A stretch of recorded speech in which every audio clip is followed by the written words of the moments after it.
Section 1. You will hear a woman asking a shop assistant about DVD players. You now have 30 seconds to read questions 1 to 4.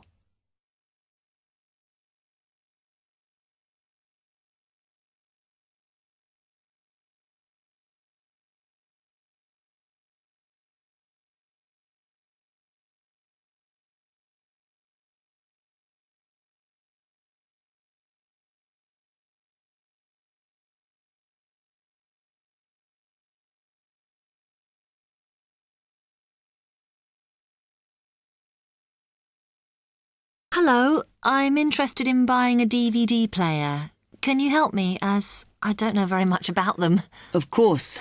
We sell quite a range.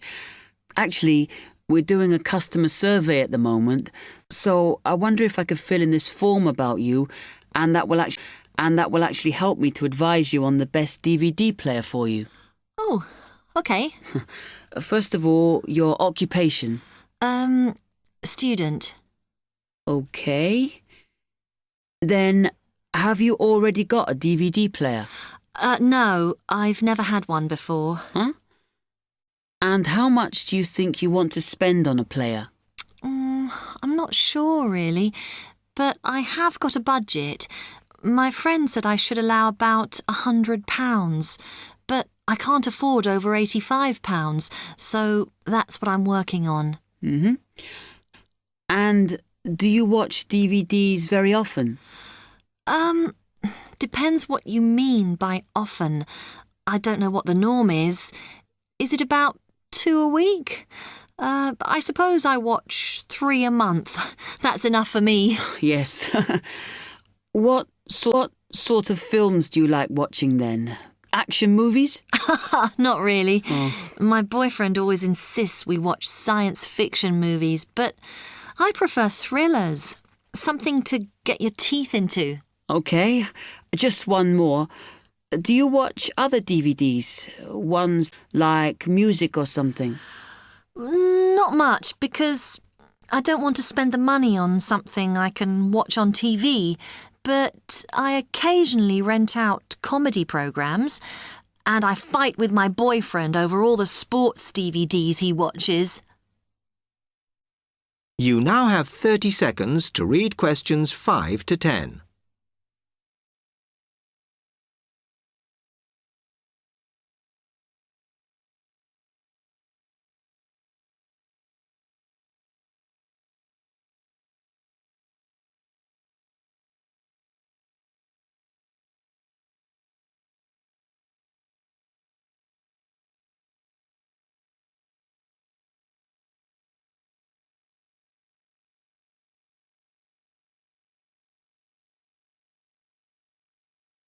Okay, let me explain a bit to you about the DVD your price range.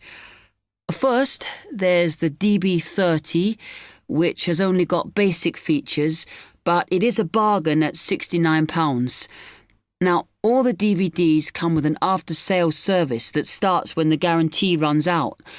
As it's so cheap, the DB30 comes with a limited after-sales service, as it only includes parts. You would have to pay for most of the repair. Seems okay.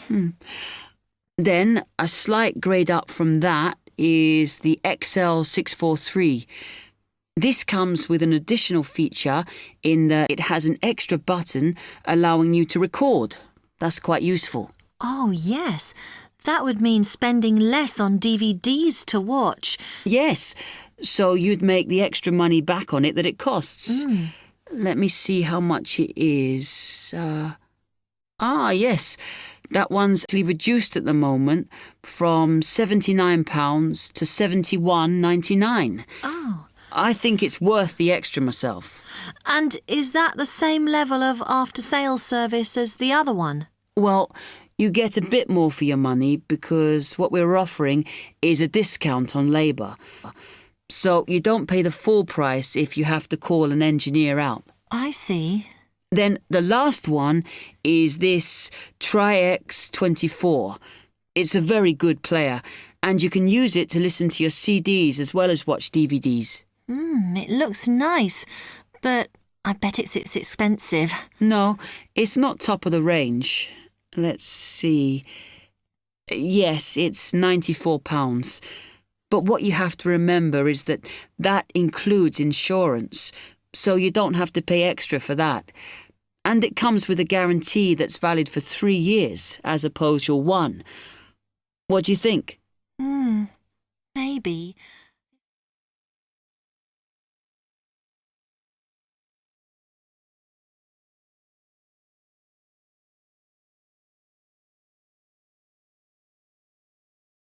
Or Section 2. You will hear a salesman giving information to house owners about an alarm system. You now have 45 seconds to read questions 11 to 20.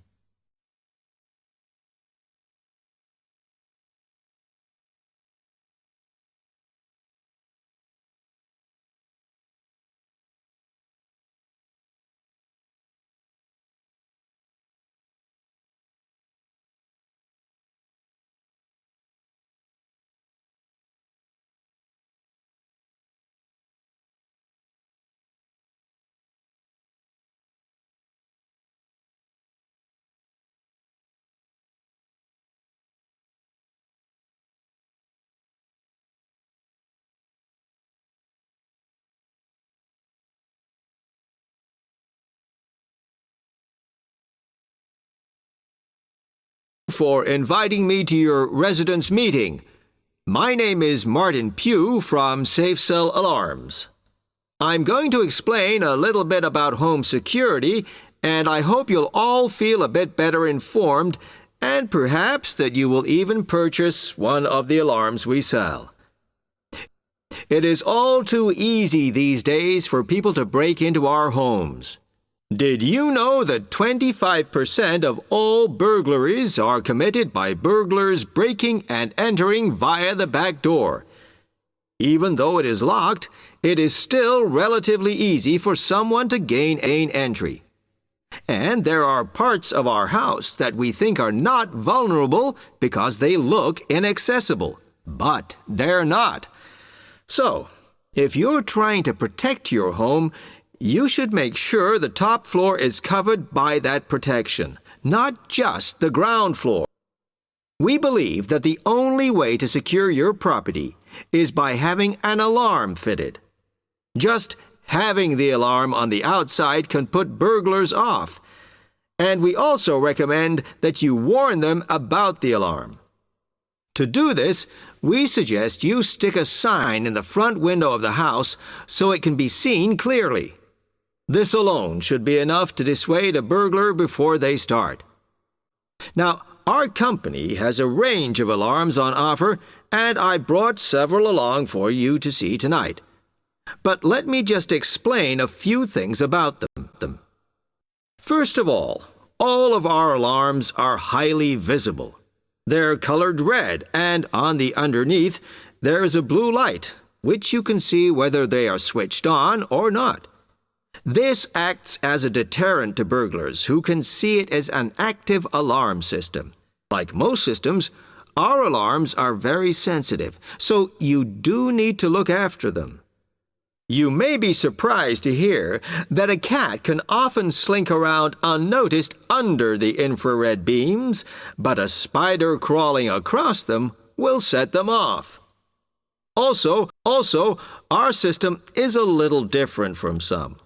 Most companies offer an option that connects their alarms to the police station. All our alarms have an automatic link to our company office. This means we can deal with a situation promptly and can sort out any alarms that have gone off mistake. Okay, let me tell you about the installation of our alarms. Later on, I'll show you some house plans and diagrams of how the alarms operate.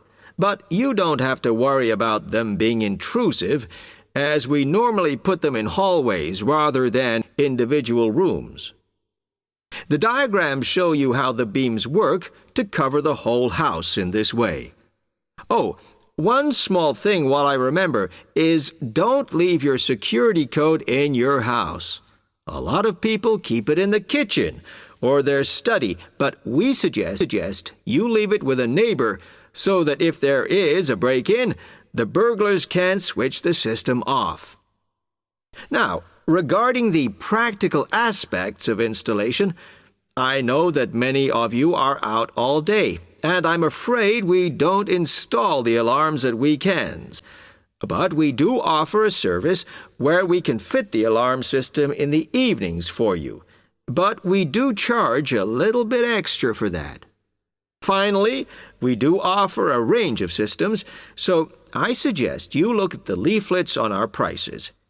And please don't be put off from investing in a more sophisticated system to protect your home, as we do allow you to set up a monthly payment if it's too much in one go.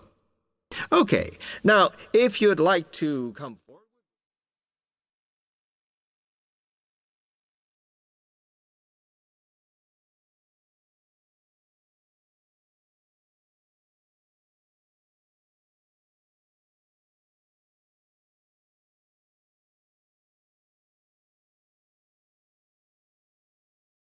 Section 3. You will hear a student, Alex, asking his tutor for advice about essay writing. You now have 30 seconds to read questions 21 to 27.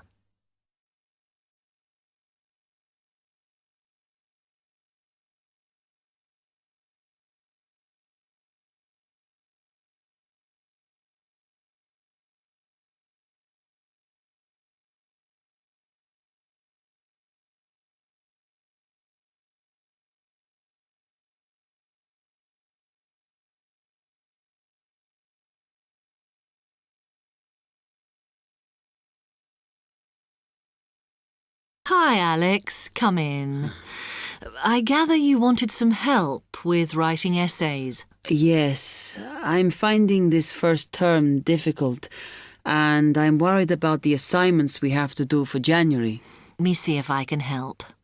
You shouldn't panic about it, because essay writing is a very straightforward process, really. What it involves is organising the information that you want to include. You shouldn't have more than you can easily manage within the word count. Make sure you haven't got too much or anything irrelevant. You need to look at that and work out what you need and what you don't need before you start. And then you just have to think about how you're going to put forward your argument. Oh, that sounds very straightforward when you put it like that. But I'm worried I haven't got the necessary skills for writing an effective essay because English is my second language. Well, perhaps you misunderstand the skills you need. You need to be able to analyse your data, and then I would say the skills of interpretation and expressing yourself are important. Perhaps it's this last one that bothers you. But the more essays you write, the more you will develop these skills. Yes, and I don't quite know how to improve at that. Though, as you say, I know practice will help. And I need to make sure I've got everything ready before I start. Yes. What is vital to good essay writing is preparation. So make sure you build in enough time to do the research you need. Are there any other sources I can use to help me with essays? Yes. You should go to the library and look through the reference section, because there are books that focus on the style we use in academic writing, and those will help you a lot. The other thing that you should think about is what happens when you've actually written your essay. Too many students just complete their work and hand it in, whereas what you should be doing is making sure that you edit it as thoroughly as possible. Oh, yes, that's a good idea. Then I'd pick up any mistakes and also see if it reads logically. Exactly. The other thing is, again, what a lot of students do is get their essays back, look at the marks, then just file it away. They don't realise that if they checked it through and looked at what the tutor had written, then they can learn from their old essays. Yeah, I can see that's a good idea. So, is that okay? You can always come back to me.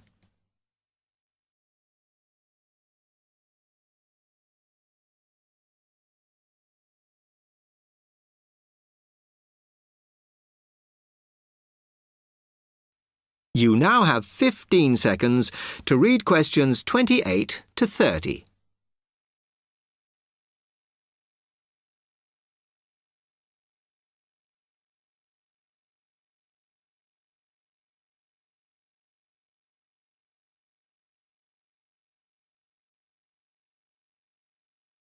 Actually, there were a couple of other things I wanted to ask you about essay writing. I had a few thoughts of my own about what I should do, such as really taking good notes when I'm reading, because that helps, doesn't it? I think it improves edge rather than your actual writing. But one tip I can give you is to try and not read too much. Otherwise, you end up including irrelevant material in your essay. Remember to stay on task. Yes. Sometimes I have problems interpreting the questions correctly, or the whole question seems overwhelming to me. What I try to do is highlight the key parts and divide it into smaller chunks so I can manage it. Well, you might find it useful to break it down even further by making sure you understand all the words perfectly before you start. Things like assess or comment and such like. Yes, I see. Sometimes, after an objective analysis, the question actually asks you for a subjective opinion. But you must remember to support your arguments if that's the case. One final comment I can make is about using your own words. You must try to do this as far as possible. You're expected to summarise what you've read, not just string together a list of quotations. In fact, you shouldn't have too many. Just use them where it's really important. Okay, thanks. Do you read other students' essays when you've finished? No. Why? Is that a good idea? Well, you can confuse each other, so I'd advise against it. But it's up to you. Okay. Thanks very much for your time.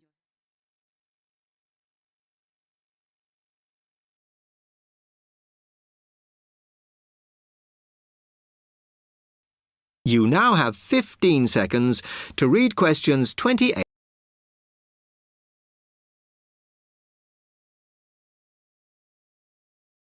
Section 4. You will hear a tutor giving some business students instructions about a finance project. You now have 30 seconds to read questions 31 to 36.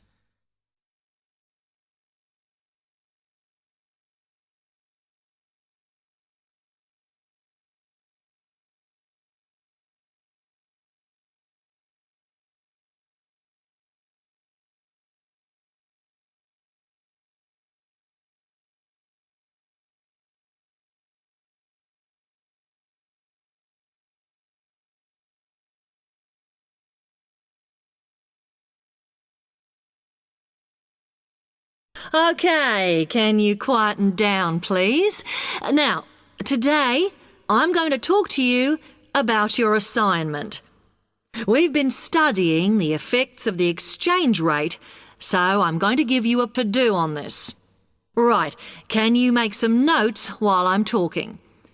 The first thing that I'd like you to do in order to prepare this is to select where you're interested in.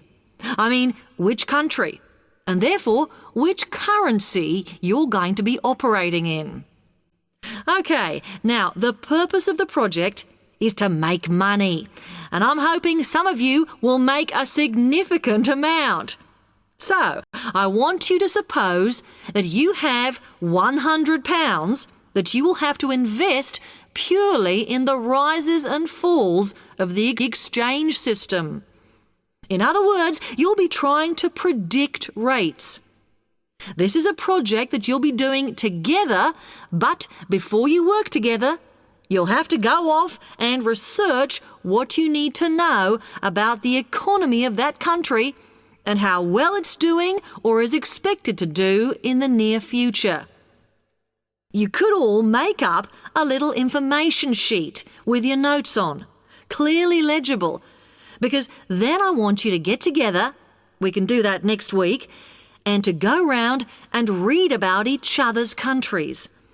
When you see how well or badly each country is doing, I want you to decide what your exchange rate is going to be against all the other currencies. After that is all sorted, what you're going to do is go round the other students and attempt to sell your money to the others. Remember, this will depend on the success of your country's economy and the rate you fixed for your currency. Now, you're not allowed to just swap currencies with each other, but you may wish to buy from the other countries. But you must do a proper transaction. All the way through this, you must keep your accounts properly for each transaction. I'll give you 1 week to do this, and then we will set a time for the deals to finish, a bit like the stock exchange. And at that point, I will ask you to calculate how much you have made. Is that clear? You now have 30 seconds to read questions 37 to 40.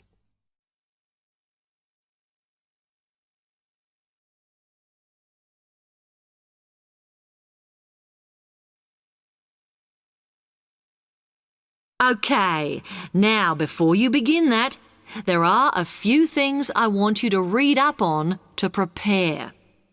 You need to look at the economies of the UK's main trading partners. I don't mean all of them, because that would be over 80, but just the 29 principal ones. There are summaries in the last 3 books on the book list I've given you. And so that you can practice applying the criteria on assessment I gave you, I'd then like you to focus just on one sector across all the countries. The most common one across every country is farming. But as much agricultural produce is for domestic consumption, I'd like you to look at manufacturing. Then I would like you to do a detailed investigation of one particular aspect. I was going to give you a choice, but I think as we've just started the course, it's better if we all look at the same thing and then we can discuss it in the seminars. So the thing I'd like you all to look at is fluctuations in import prices. Now, you need to do all that before you start the project, as it will help you assess the economies of the countries you'll be representing in the project. Don't worry, you've got plenty of time. Exam week is December the 8th. Then it's the holidays until January the 6th, so I don't need the project in till February the 5th. Is that okay? Now, any questions on this? Because it